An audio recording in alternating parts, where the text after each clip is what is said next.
Hey guys, it's been a while. I had something I wanted to talk about, and I started to write basically like a blog post for all intents and purposes about it, but I decided that I'd probably be better off making a video just because I thought maybe it would take less time. I don't know, I'm going to try not to edit this because that's very time consuming, and I think it's part of the reason I don't make as many videos is because it's just a lot of time and effort involved in doing that. Something that's been coming up a lot lately for me, with meeting new people, with getting new people into my stream, and just, new people in general, and something that has been a recurrent theme is, a couple things that are kind of interconnected. First and foremost, a lot of people make jokes, what's the word I'm looking for? There's the whole, hypochondriac thing that people like to crack jokes about. Like, oh, so-and-so's a hypochondriac because they Googled their symptoms for this, that, or the other, or whatever. I really kind of get annoyed by people who crack jokes about that because the number of people who actually have, hypochondria or Munchausen's or whatever is a significantly small portion of people. I don't feel like educating yourself is a bad thing. I feel like it's important to maintain perspective, but I don't think I've known anyone who's Googled, their symptoms before talking to their doctor and gone, oh my God, I have cancer. Nobody does that, okay? They might crack jokes about it, but they don't really mean that. I have, however, talked to a lot of people who have gone online and found more information, research articles and things like that, and been like, well, this is something that maybe I should talk to my doctor about because it sounds like it could be serious, or at least it's something that should be looked into. This can be everything from moles that worry people to I don't even know, ways they feel, pain they're feeling, whatever the case might be. I pretty much assumed that I was autistic when I was 15 years old. I remember being 15 and having a conversation with a friend that was kind of an aha moment. She was mildly autistic, and she was explaining to me how some of the things that I was struggling with, some of the social things that I was struggling with, and some of my quirks reminded her of herself.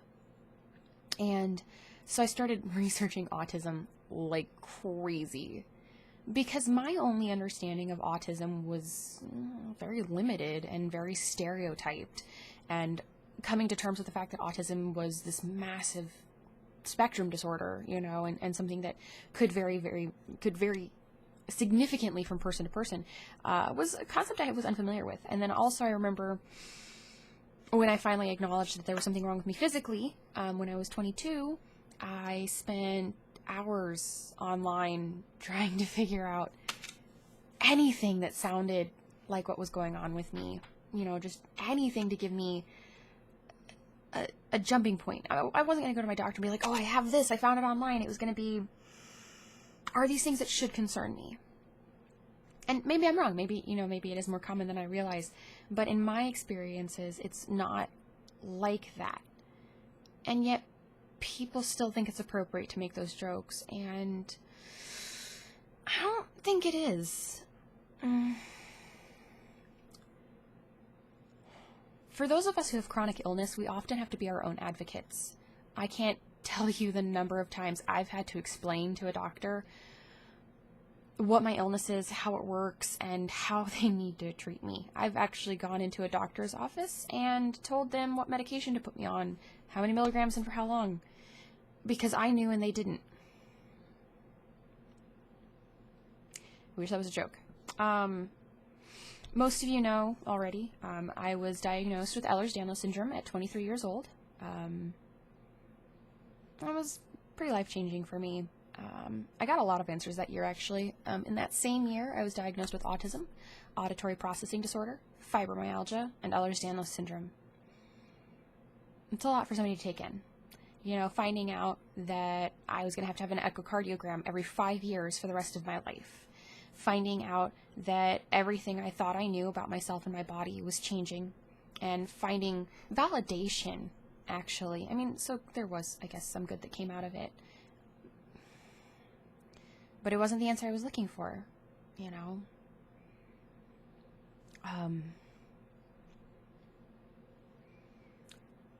I was in college when I started trying to find out what was wrong with me. I wanted to be a programmer. I wanted to design software. And I was really ambitious about it. Short version, I started out at ITT Tech, found out they weren't accredited, and left. Went to the local university, started taking my gen eds at the community college, and then took my core classes at the university itself. I went from having a full-time job and a part-time job and night classes at ITT to quitting everything to be a full-time student at university. And when I switched, since I wasn't working anymore, I took on 28 credit hours because I'm apparently insane and I'm a workaholic. When I got sick, it derailed everything. I knew exactly what I wanted to do and exactly what I wanted to be, and I had a plan that I was sticking to.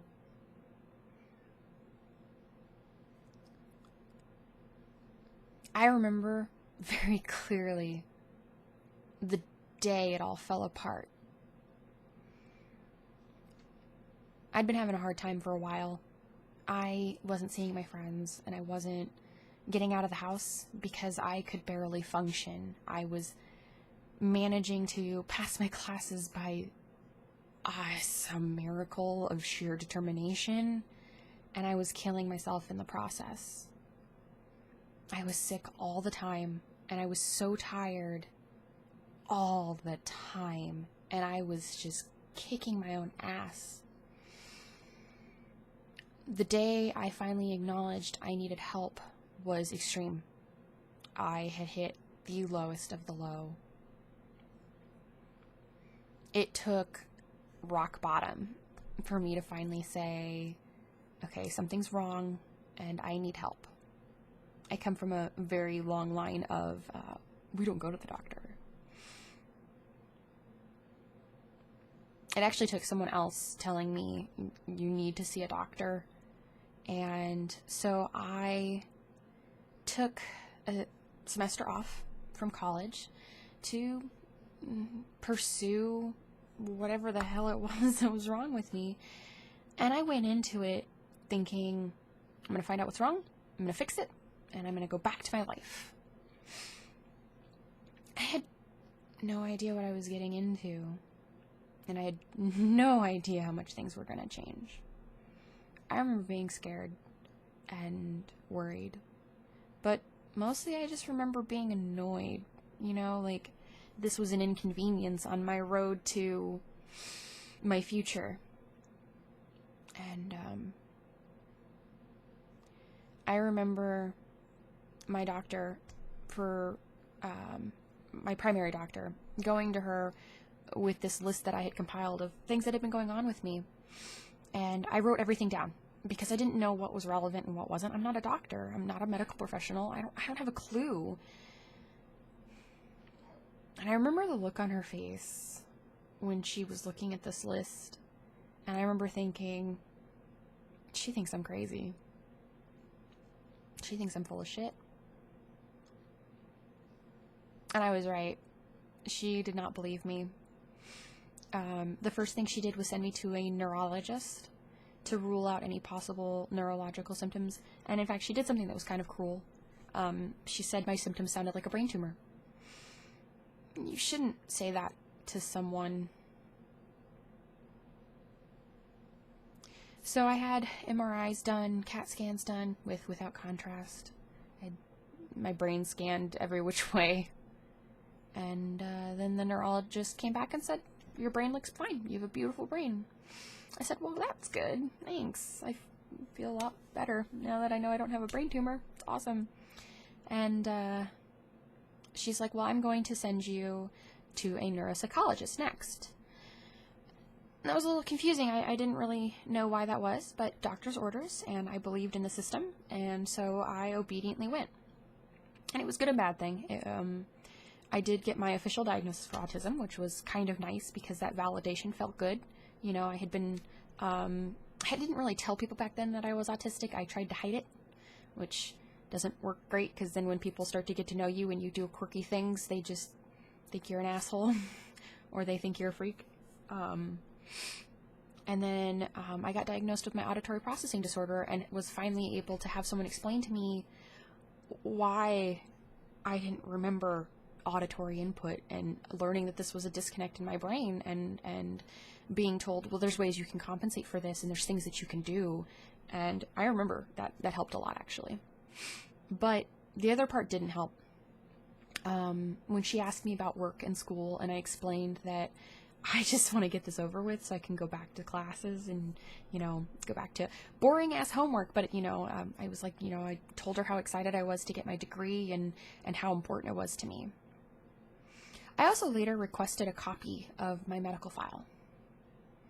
She had written down that I was lazy and that my symptoms were imagined to avoid responsibility and work.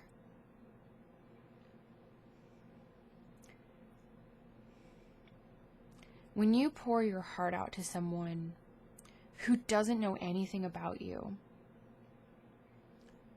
and you're telling them your hopes and your dreams,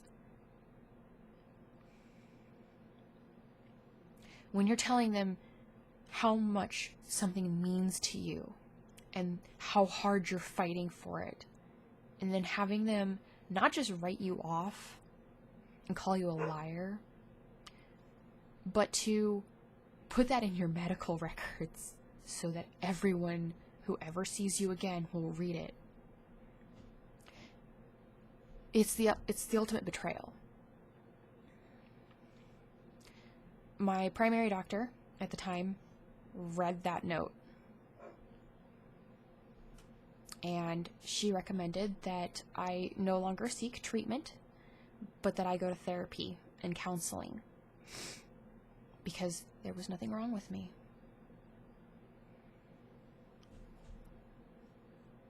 I think at that point I had really committed myself to finding an answer.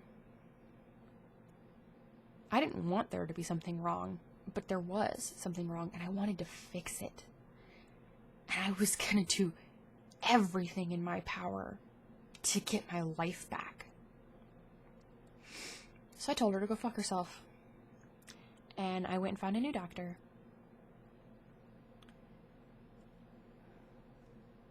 She did refer me to a rheumatologist. And I went to go see him, and he's the man who changed my life, because he diagnosed me with fibromyalgia, which made sense. I do have a lot of pain. But he noticed something else while he was examining me, and he said, you know, you're pretty long-limbed, aren't you? And I said, yeah, I am. It's something that people have always commented on. I have very long legs and very long arms, especially proportionate to my torso. I have a very short torso. And he was like, well, do you mind if I measure you? I think that it's possible you have Marfan's syndrome, which was actually something I had heard of. I knew a guy who had Marfan's syndrome, so it was something I actually was slightly familiar with, and I thought, well, I probably don't have Marfan's, but I can see why he might think that. So he measured my my wingspan, which is the length of your arms, and he told me, well, you're a couple inches short for Marfan's. He goes, but everything I'm seeing here screams genetic component to me. He goes, so I'm going to go ahead, if it's okay with you, and refer you to a geneticist.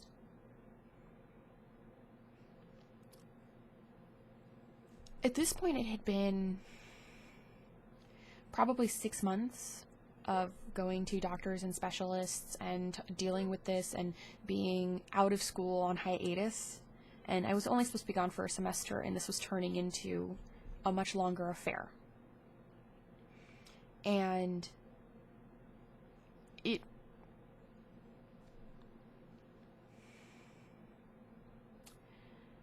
having him take me seriously, it was huge at that point. Like, it's like walking around knowing the sky is blue and having everyone tell you, no, it's not. No, it's yellow. And then having someone finally say, oh yeah, it's totally blue. It meant a lot.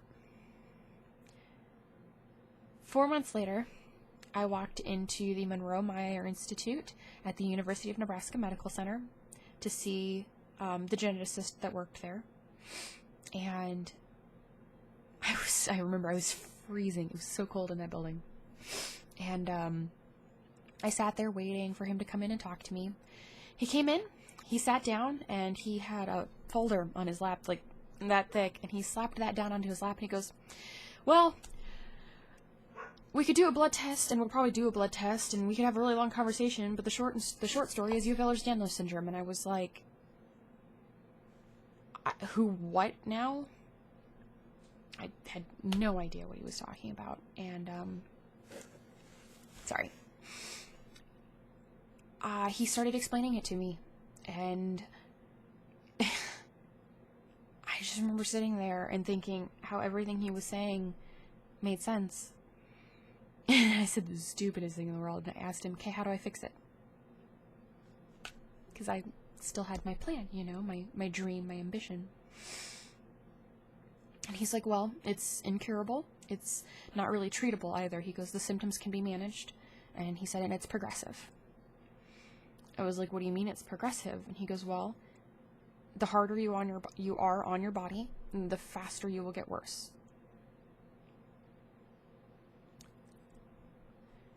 In that moment, my relief at having an answer was all I could feel. But in the weeks that followed, I had to start coping with the idea that I was not going to be able to do the things I had planned. College was out, and my dreams for a career were dead. And there was no getting them back.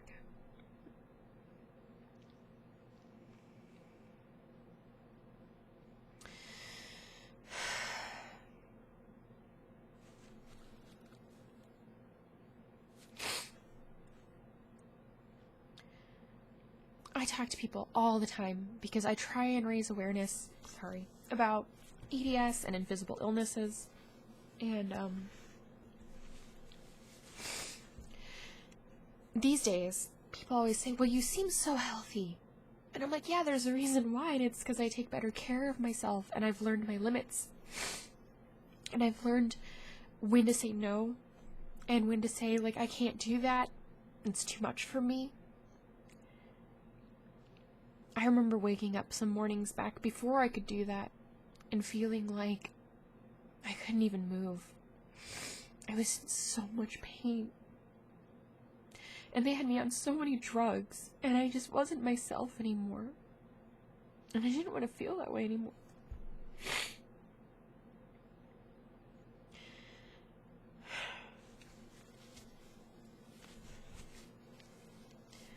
But because I look normal, so many people judge me. And it's hard sometimes to be nice. Because it's not their fault. They don't know any better. They're ignorant.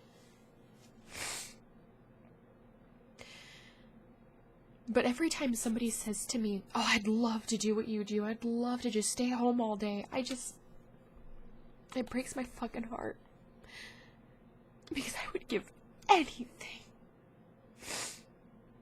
to have their opportunities, to have their physical capacity. I've been listening to so many people lately complain about college and work and whatever. And I'm empathetic. I understand, perspective is a thing. But I'm so jealous. I'm sick of hearing people tell me that they wish they could be more like me or that they could have my problems. And I'm like, no, you don't. You don't have any idea. Maybe some people aren't as ambitious as I was or am or whatever. So maybe they wouldn't mind. Maybe they really wouldn't, but I do. I had things I wanted to do. And I hate too, because I've come really a long way in every aspect. I am a better person. I'm smarter. I'm more open-minded. I'm more empathetic. I'm more understanding. And I'm more accepting. Not just of other people, but myself too. But I get so sick and tired of hearing people tell me, well, have you just tried? No, I'm 27 years old, and I've never thought to try that. This, that, or the other. No, of course not, because you know more about my illness than I do. You know more about my body than me. No, you don't.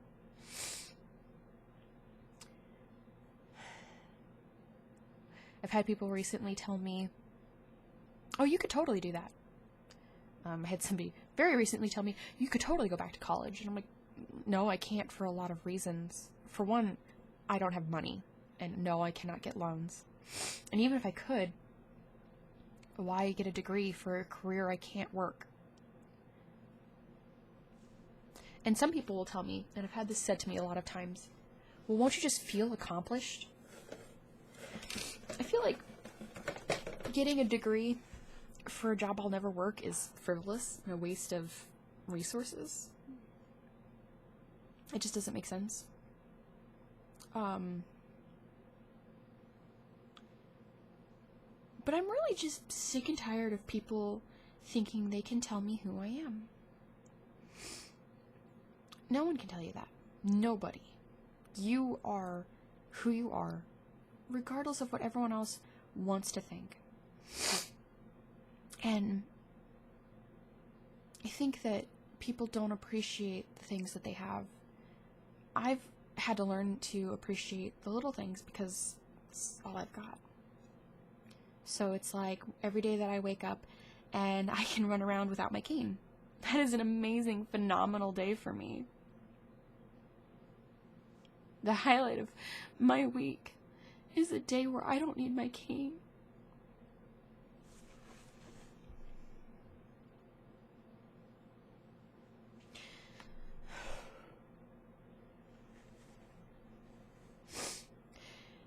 And it took me years to get to that point. Because I used to need it every day. And getting to the point where I was healthy enough to not need it every day was because I learned how to say no. I can't do that. No, that is too much for me. No, I can't walk that far. No, I can't do that exercise.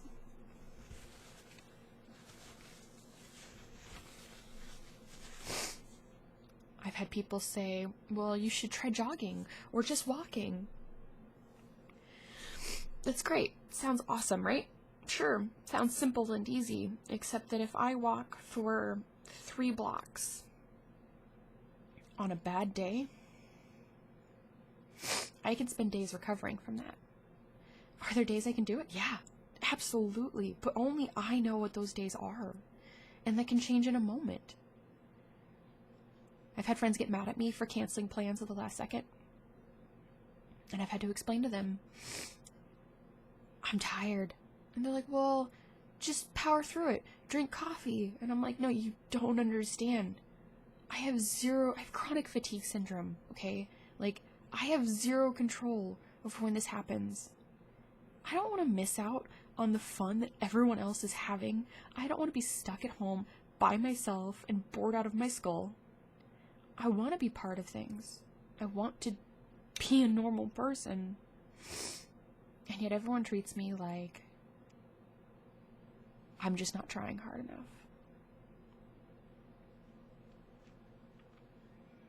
And it's shitty.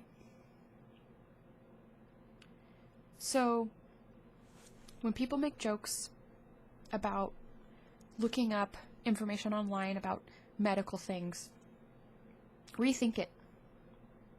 If I hadn't done it, I wouldn't know what was wrong with me. I could have killed myself.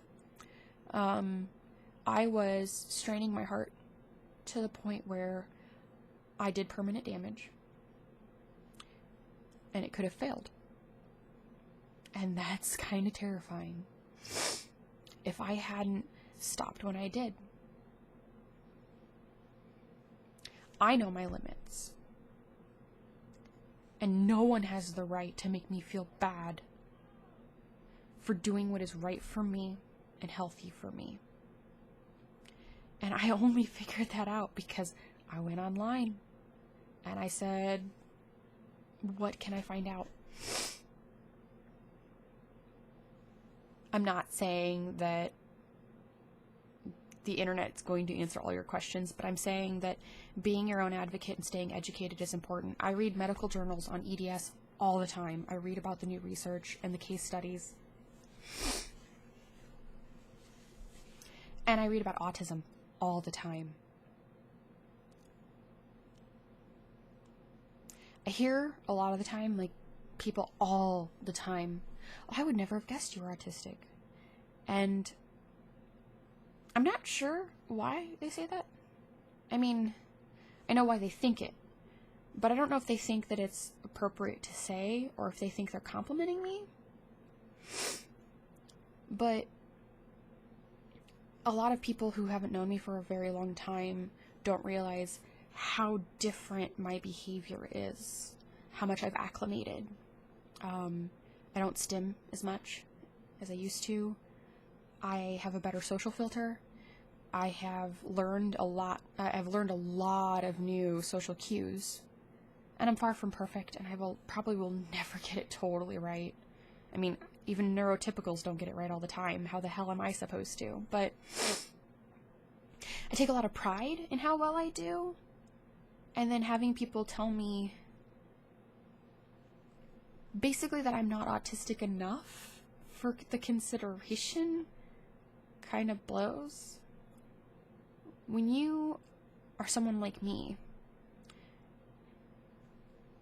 there's almost this mentality that you're not sick enough.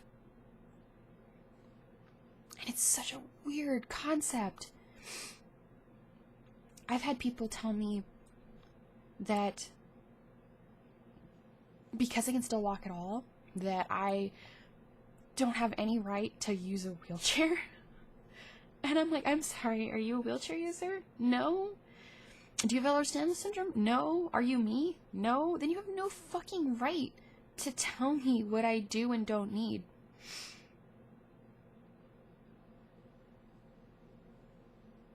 It breaks my heart to have someone tell me that I'm lazy, because they have no idea how hard I fought. Even after my diagnosis, I didn't quit working. I quit school, but I went back to working. I crashed my immune system in November. I remember.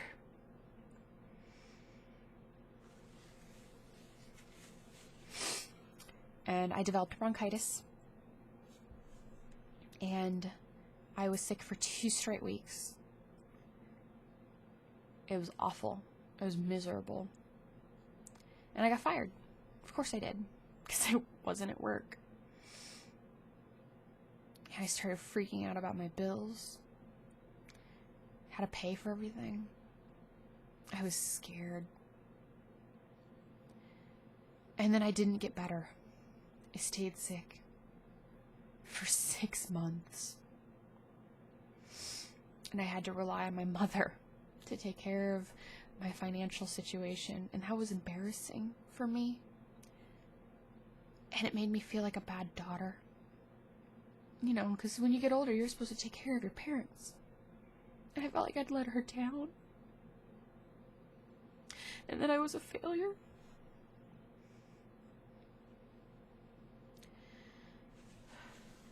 You know, you grow up and you want to make your parents proud.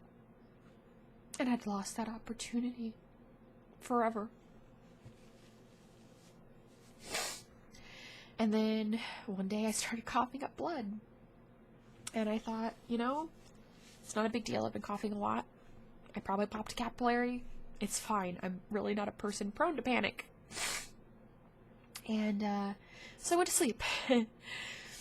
Woke up the next morning, coughed up more blood, finally decided, well, maybe I should go and talk to the doctor. So I called my nurse and they told me to go to the ER. So I did. Turns out I had coughed up a piece of my lung. Yeah. And they filed my disability paperwork and put it in my lap and told me to sign. And I tried to argue with them.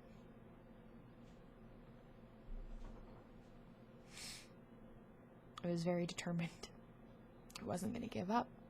I was strong. But sometimes it's not about being strong.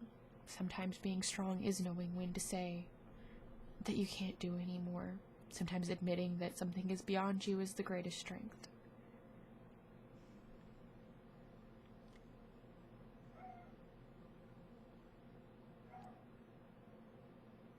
I try to stay positive.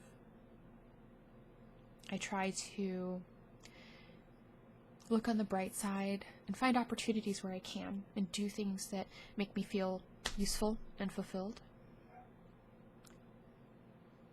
But it's not always easy, and there's times where I see or read things that really get to me, you know?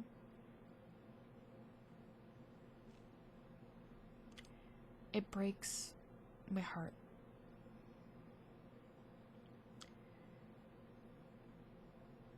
If I had a say in the matter, I would have gotten my degree, and I'd be doing software development right now. And I'd probably be super happy living in some little apartment somewhere, and life would be great, right? I'd probably be working my ass off and loving every second of it. But that's not how my life turned out. And spending every day wallowing in that isn't good. You can't do that. You have to accept that there are some things you can't change. And you have to make the best of it. And I'm really done with people making me feel guilty for that. So, if I say something that seems kind of harsh, I apologize in advance. It's probably me just lashing out. But I get emails all the time from people who've watched my live stream or who follow my YouTube or whatever the case might be. And they tell me things like, oh, if you just eat this food or drink this, like you'll be so much better. Or if you just try harder, you'll be fine. And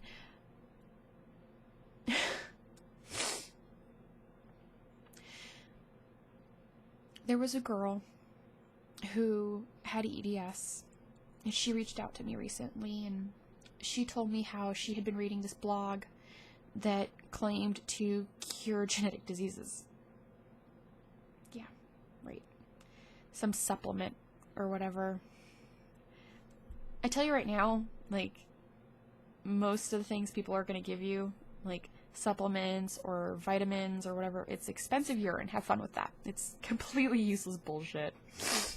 And they've proven it time and time again. And on top of that, none of that stuff is FDA regulated, and most of it doesn't even have the ingredients listed that it claims it does. Don't fall for that shit. Okay? Like, be educated. Do the research. Be your own advocate. But she fell for this. She gave them like $200, and they took advantage of her. But the reason that they can take advantage of people like me is because we're made to feel so desperate. Because we're made to feel ashamed and embarrassed and inferior.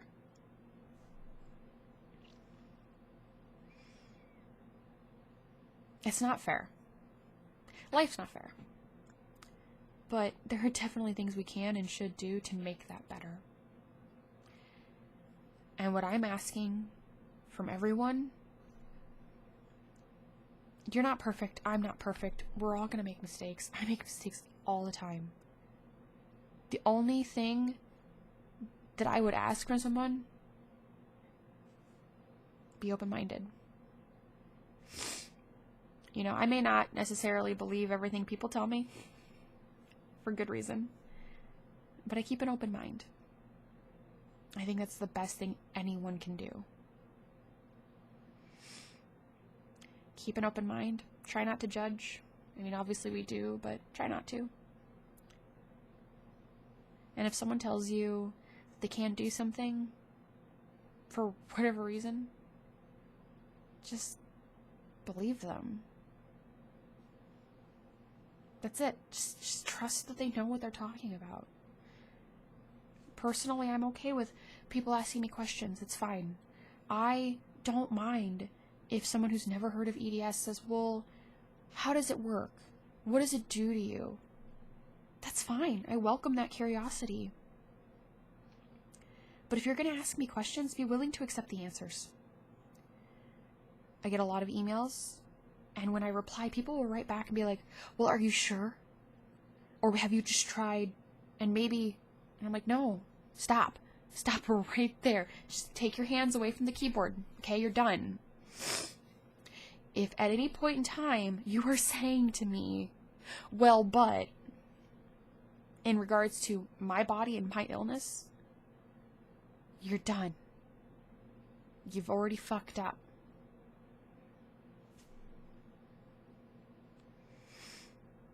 I know I'm very fortunate.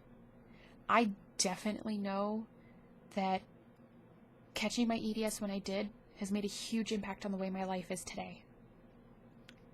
I know I could be worse. I know I could have vascular EDS. I know I could have complications from EDS that affect my heart, my lungs, my digestive system, my blood vessels, my brain. And I definitely do have complications. But they could be so much worse. And so you'll forgive me, world, if I just take comfort in the things that I do have, instead of wallowing in the things that I can't.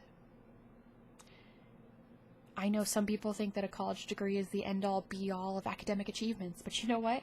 I dropped out of high school. The GED in this country, 70% of high school seniors can't pass that test. I aced that shit, okay? And people judge me for dropping out of high school without having any idea why I did.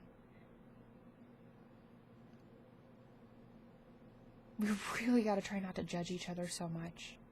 I'm just as guilty sometimes. I know. But you don't know someone's story. You don't know what they've been through. Just be kind.